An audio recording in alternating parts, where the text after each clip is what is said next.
I've been fully news sober for almost 10 years. Mm-hmm. And I read Ryan Holiday's book, Trust Me, I'm Lying, Mm-hmm. that really frightened me about the state of the media and convinced me this was originally just a 1-month experiment. I said, for a month, I'm going to consume no current events in any form.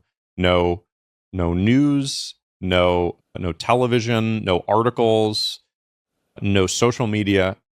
And instead, I'm just going to try a 1-to-1 replacement of reading books during that time period. And I read 8 books that month, which was more than I probably read in the previous 5 years. And everything about my life was better. Mm-hmm. I physically felt different. Like I felt less anxious during the day. And it was interesting when you have that separation for long enough. Mm-hmm. I have friends who are panicked about something that they heard. And I would find myself asking, but does that matter? Mm-hmm. And it's like, wow, I would have been in the same frenzy if I was paying attention. And it really doesn't matter. Almost none of these things are important. So how do you, and maybe that is the answer, but I'm curious since I've received this answer when implementing this to probably a lesser extent, the question of like, how do you stay informed? Aren't you worried that you're missing important things or some variant of that? I have my own way to respond to that, but I'm curious how you respond to it.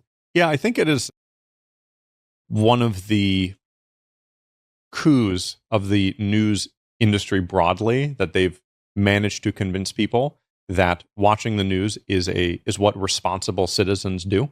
Mm-hmm. In much the same way that the orange juice lobby convinced people that orange juice is healthy because it has vitamin C, Mm-hmm. even though it's really almost indistinguishable from a can of soda. It's just they've convinced us that this is what responsible people do. They read the news, Mm-hmm. and it's really trash information. I'm usually extremely bad at trivia night, which surprises a lot of people because I read a lot of books. But the reality is that my retort is that I just don't know trivial things. So I'm bad at trivia.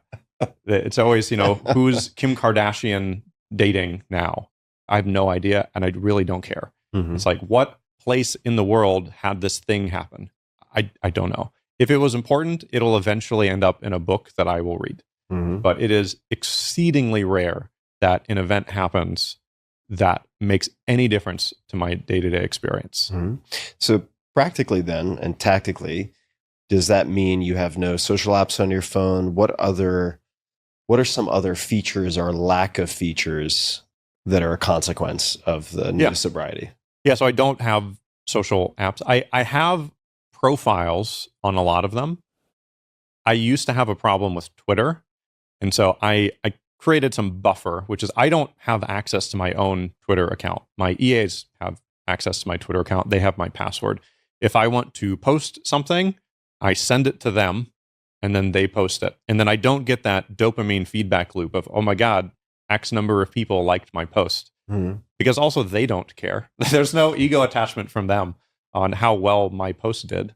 And so they will look at my notifications empirically and just say, hey, this might be something that you want to respond to. And they'll screenshot it and they'll send it to me. And they'll say, hey, do you want to respond? Or all of my DMs on Twitter are managed by my EAs. All of my LinkedIn messages are managed by my EAs. What are your rules for managing any of those accounts? What are the criteria for flagging or not flagging?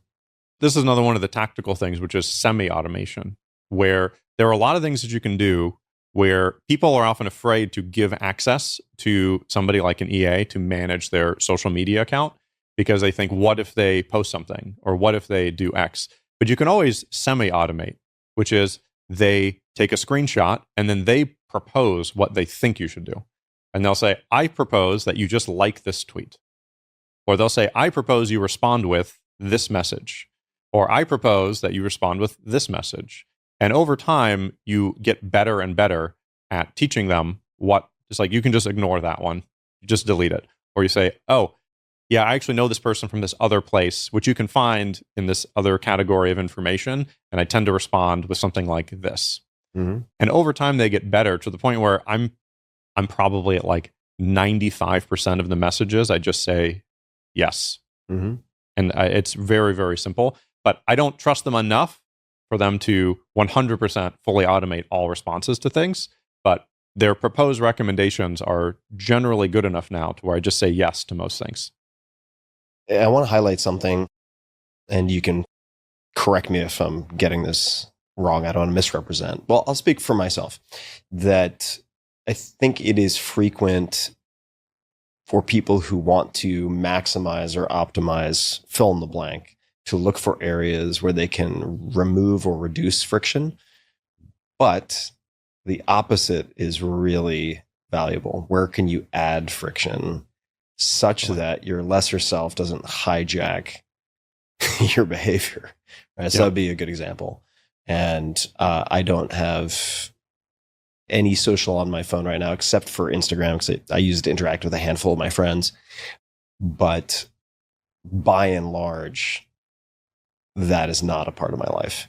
It is used for mostly broadcaster communication, but it's largely one direction. And then someone on my team similarly will highlight sort of notable or interesting messages that I might want to respond to. And then they would typically respond on my behalf, and I draft.